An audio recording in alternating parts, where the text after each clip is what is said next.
కానీ హౌస్లోకి వెళ్ళిన వాళ్ళల్లో సగం మంది బయట నీకు పరిచయం ఉన్నారు, ముఖముఖ పరిచయం ఉన్న, సీరియల్స్ చేసిన పరిచయం ఉన్నారు. ఇలా మ్యాక్సిమం అందరు పరిచయం ఉండటం వల్ల అదేమన్నా నీ గేమ్కి పర్సనల్గా ఎఫెక్ట్ అయిందా? ఎందుకైతుంది, వాళ్ళు ఆడుకుంటారు, మనం ఆడుకుంటారు, కలిసి ఉన్నప్పుడు కలిసి ఆడతాం. నేను ఒకటే చెప్పాను, అలసలన్నాను, విడిపోయి ఆడడం వేరు, కలిసి ఉండి ఆడడం వేరు. కొన్నిసార్లు కలిసి ఉండి ఆడాలి, కొన్నిసార్లు విడిపోయి ఆడాలి. But most of the time me game group game లానే అనిపించింది కదా అందరూ. అలా చూపించేశారు దాని దాంట్లో ఏం లేదు, దాన్ని అలా చూపించేశారు. ఇప్పుడు పక్క వ్యక్తులు మనం మాట్లాడే కొద్దీ ఒక ముగ్గురు ఉన్నారు,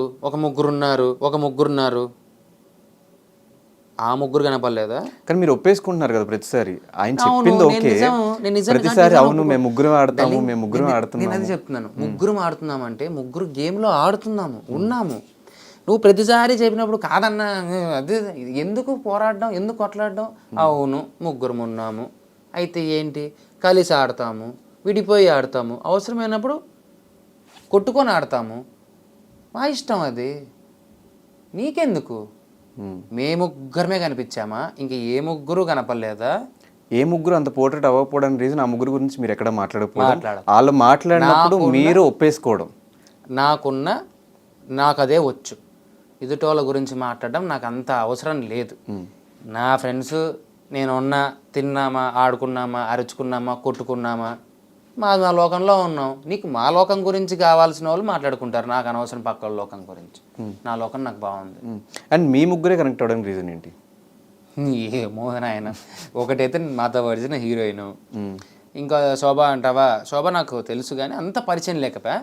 శోభాని క్యాప్టెన్ చేయకముందంత వరకు కూడా అంత ఓకే, మేము ఉన్నాం, ఓకే, మేము ఏంటంటే బయట పరిచయాలు ఉన్నాయి కాబట్టి మాట్లాడుకుంటూ ఉన్నాం, సరే ఏదో టక్కని కనెక్ట్ అయ్యాం కాబట్టి, ఒకప్పుడు పరిచయం ఉంది కాబట్టి. దాని తర్వాత నుంచి శోభ ఇంకా క్లోజ్ అయిపోయింది నాకు. నేను అందుకు ఒకసారి సంథింగ్ ఎప్పుడో అన్నా, నేను ఏదో ఓటపీల టైంలో ఏదో అనుకుంటా, అందరు ఒక దిక్కుమాలిన రీజన్లు చెప్పుకుంటూ చేస్తే నోటే చెప్పి, అది నా ఫ్రెండ్ ఆడ నించుంది, నా ఫ్రెండ్ ఆడ నించుంటే ఖచ్చితంగా ఇచ్చేస్తాను, నేను దానికే సపోర్ట్. ఇది నేను స్ట్రైట్ ఫార్వర్డ్. ఫ్రెండ్ అంటే నాకు ఫ్రెండే, I will stand for my friend. ఫ్రెండ్షిప్ని నేను ఇచ్చేంత వాల్యూ నాకు తెలిసి వేరే వాళ్ళు ఇస్తారో లేదో నాకు తెలియదు, కానీ స్నేహం అంటే ప్రాణం ఇచ్చేస్తా. ఫ్రెండ్ అనుకుంటే ఎంత కష్టమైనా నేను నించుంటా. నన్ను నాశనం చేసినా, వాడి వల్ల నేను నాశనం అయిపోయినా తిరిగి వచ్చి అరే నేను ఫ్రెండ్ కదరా అన్నా కానీ నేను నించుంటా. నా బుద్ధి అదే, నా క్వాలిటీ అదే బ్రో. నాకు తెలుసు బయట కూడా ఫ్రెండ్స్ అంటే ప్రారంభిస్తూ ఫ్రెండ్స్ కోసం చాలాసార్లు మోసపోయిన సందర్భాలు కూడా ఉన్నాయి. ఈవెన్ హౌస్లో కూడా అదే ఫ్రెండ్స్ కోసం ఆడినట్టు అనిపించింది, నిజమేనా బ్రో? ఫ్రెండ్స్ కోసం ఎక్కడ ఆడాలని చెప్పు డార్లింగ్. ఇప్పుడు అప్పటి వరకు గేమ్స్ అని సరిగ్గా ఆడకపోయినా కూడా శోభన్ క్యాప్టెన్ చేసేటప్పుడు మొత్తం 100% ఎఫర్ట్స్ అంతా పెట్టి ఆడి గెలిచినట్టు అనిపించింది. అంటే ఒకటి తన కోసం ఆడాను, ఒప్పుకుంటా. ఒకనొక టైంలో నేను మర్చిపోయాను డార్లింగ్, నేను తన కోసం ఆడుతున్న సంగతి నేను మర్చిపోయాను. నేను కంప్లెసివ్గా అగ్రెసివ్ పీక్ స్టేజ్లో ఉండిపోయాను. నాకు ఒకనొక టైం